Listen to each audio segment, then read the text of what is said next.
తులారాశి వారికి 3/2/2019 నుంచి 9/2/2019 వరకు రాశి ఫలాలు ఈ రకంగా ఉన్నాయి. తులారాశి వారికి సప్తమంలో కుజుని యొక్క సంచారం, ద్వితీయంలో గురువు యొక్క సంచారం, తృతీయంలో శని శుక్రుల యొక్క సంచారం, చతుర్థంలో రవికేతువులు, పంచమంలో బుధుడు ఈ సంచారం జరుగుతోంది. ఈ సంచారం జరుగుతున్నటువంటి ఈ వారం అంటే ఈ వారంలో అనేక గ్రహ మార్పులు వచ్చాయి.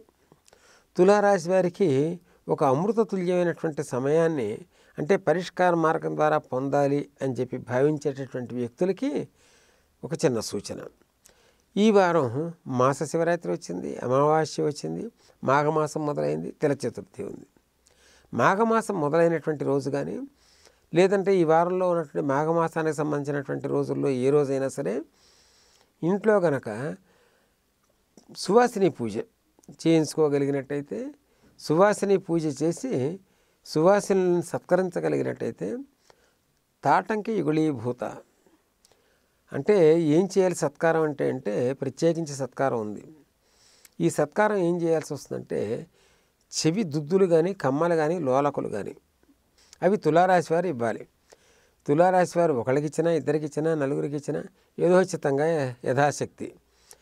ఈ తులారాశి వారు ఈ ముత్తైదువులకి సత్కరించి వారికి చెవి లోలకుల్ని, చెవి కమ్మల్ని లేకపోతే చెవి దుద్దుల్ని వాళ్ళకి అలంకారంగా ఇవ్వగలిగితే ఈ ఇచ్చినటువంటి దీని ద్వారా సుఖకరమైనటువంటి జీవితాన్ని పొందే అమ్మవారి యొక్క కృప లభిస్తుంది.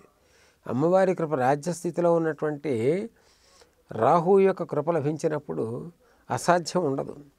సప్తమంలో ఉన్నటువంటి కుజుని యొక్క దోషం చిన్న చితగా ఉన్నా ఆ దోషాలన్నీ కూడా తొలగిపోయి సుఖకరమైనటువంటి జీవితాన్ని ప్రసాదించగలిగేది కేవలం త్రిపుర సుందరి. త్రిపుర సుందరి యొక్క కృపని పొందగలిగే అవకాశం ఉన్నటువంటి వారం ఈ వారం. అందువల్ల తులారాశి వారు కాస్త ప్రయత్నపూర్వకంగా త్రిపుర సుందరి అర్చన గనక చేస్తే బాగుంటుంది. ఈ వీడియో గనక మీకు నచ్చినట్లయితే లైక్ చేయండి, షేర్ చేయండి.